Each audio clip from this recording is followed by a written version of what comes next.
पहले आज एक नई लिस्टिंग हुई है सर, कैलिबर माइनिंग, जिसको हमने पहले भी डिस्कस किया था। आप कह रहे थे कि वैल्यूएशन काफ़ी अट्रैक्टिव है और ये डेट रीपेमेंट भी कर रहे हैं, उसका फायदा स्टॉक में देखने को मिलेगा।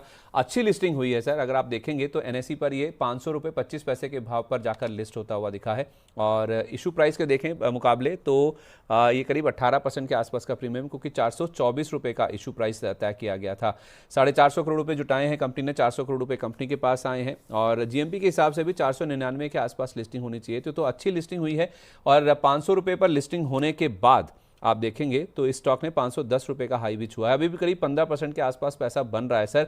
बहुत सारे लोग ऐसे होंगे जिनको सब्सक्रिप्शन नहीं मिला होगा, क्योंकि रिटेल की बुक ही आप देखिए 41 गुना से ज़्यादा भरी थी। क्यूआईबी का पोर्शन 240 गुना सब्सक्राइब हुआ था। तो लंबा रखें जिनको मिल गया है, या फिर लिस्टिंग गेन लेनी चाहिए? और जो वेट कर रहे हैं सर, जिनका मिस हो गया, जिनको नहीं अलॉटमेंट मिला, उनको क्या राय देंगे?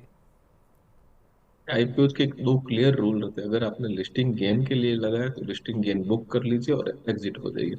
हम्म। अगर फिर इसके बाद में जैसा कि अपन एसबीआई में भी ऑलरेडी अपन डिस्कस किया था कि एसबीआई म्यूचुअल फंड के अंदर तो जिसने लिस्टिंग गेन के लिए लगाया वो लिस्टिंग गेन ले लेवे और एग्जिट हो जावे। अगर आपको लॉन्गर टर्म रखना है तो आईपीओ में मेरा शायद हो सकता है कि काफी सारे लोगों से थोड़ा ज्यादा इंटरेस्ट भी है, क्योंकि मेरा इंडस्ट्री में आईपीओ से रिलेटेड 20 साल तक का एक्सपीरियंस है। इसमें होता क्या है, अमूमन लिस्टिंग के दिन आपको एक अच्छा गेन मिलता है। वहां पे अच्छे खासे जिसको भी बल्क डील में अच्छा माल लेना है वो ले लेते हैं। ठीक उसके है। बाद में एंकर का एक पीरियड रहता है। पहले वो 3 महीने का था, 90 डेज का, अब 50% 30 डेज का हो गया और 50% थोड़ा और उससे ऊपर डेज का है। तो एंकर का कूलिंग पीरियड, जब तक एंकर का पीरियड चलता है तब तक ये शेयर जो है एक रेंज में रहते हैं, एक रेंज बाउंड हो जाते हैं कि जिस एंकर को एग्जिट करना है वो 30 डेज के बाद में कर लेगा, या उसके बाद में जो भी बड़ा एंकर है उसको एग्जिट करना है अपनी बुक से एंकर एग्जिट कर लेगा। फ्रेश मूव जो है एंकर के लॉक इन खत्म होने के बाद में इमर्ज होता है। तो आपको मेरे हिसाब से बाकी सारे एनालिस्ट शायद शेयर करे ना करे मुझे नहीं पता है, बट लॉजिकल ये चीज है कि वहां पे एंकर का लॉकिंग जैसे खत्म होते हैं तो एक क्लियरिटी आती है इन्वेस्टर के माइंड में कि हाँ भाई अब जिसको होल्ड करना वो लॉन्गर टर्म का प्लेयर है, नहीं तो 1 से 3 महीने के प्लेयर है वो एग्जिट हो गए हैं। अब यहाँ पे फर्दर सेलिंग जो है उसका प्रेशर थोड़ा कम आएगा। तो वो अगर मेरे को लेना ही है शेयर या भाव अप करके भी लेना है तो फिर मैं उस हिसाब से सोच रखूंगा, अगर फंड मैनेजर के व्यू से देखेंगे तो। ठीक तो है। ये चीज रहती है नॉर्मली आईपीओ में अगर आपको लिस्टिंग गेन लेना है सीधा ले लीजिए, एग्जिट हो जाइए। अब आपका व्यू अगर लॉन्गर टर्म रखा है तो जी। 3 महीने के लिए तो मेरे हिसाब से उसको छोड़ दें आप। उसको सोचा ही नहीं कि 3 महीने में कुछ मूवमेंट आएगा, क्योंकि वो एक मूवमेंट आपको दे दिया लिस्टिंग गेन। अगर यहाँ पे भी देखेंगे तो आपको 20% लिस्टिंग गेन दे दिया है। कंपनी अच्छा है मेरे हिसाब से, यहाँ पे अच्छा परफॉर्म करेगी। बट अगर आपको लिस्टिंग गेन का सीधा सीधा मैटर है तो या तो लिस्टिंग गेन पूरा ले लीजिए या फिर आप एक प्रॉफिट का जो परसेंटेज है एक्स उसको पोर्टफोलियो में रखिए।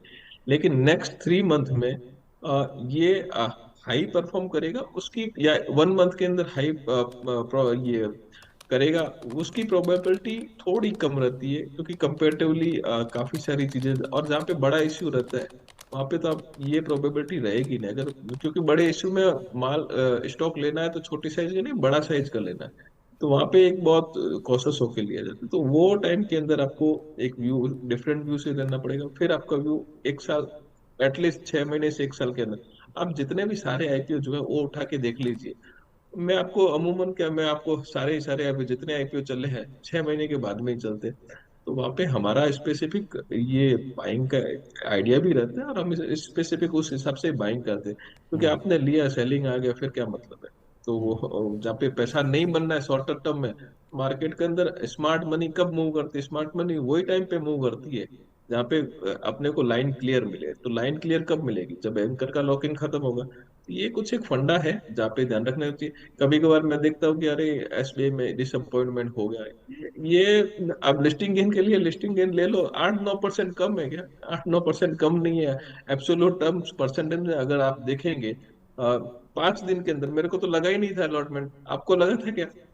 मुझे तो नहीं लगता है, क्योंकि अगर यहाँ पे अलॉटमेंट मिलता नहीं है, मिलता है तो 8-9% कम नहीं है। और इतने बड़े आईपीओ में जहाँ पे रिटेल को अच्छा खासा अलॉटमेंट मिला है और अच्छा खासा पैसा बन रहा है, जिसका सेल्फ मनी है उसके लिए 8-9% ऐसे बाजार में मेरे हिसाब से काफी बढ़िया है। नेगेटिविटी को थोड़ा सा ध्यान में रखे, ये आईपीओ सेक्शन ही ऐसा है जहाँ पे पैसा बनाया जाता है। लिस्टिंग गेन में काफी बढ़िया जो पैसा बनता भी है। जिसका लिस्टिंग गेन का व्यू है ले लीजिए, एग्जिट हो जाइए। जिसका लॉन्ग टर्म का व्यू है, 1 साल से ऊपर का व्यू रखे, होल्ड करें। ठीक है, पॉइंट वेल टेकन सर, कि जिसको लिस्टिंग गेन लेना है लेके निकल जाए। अब ये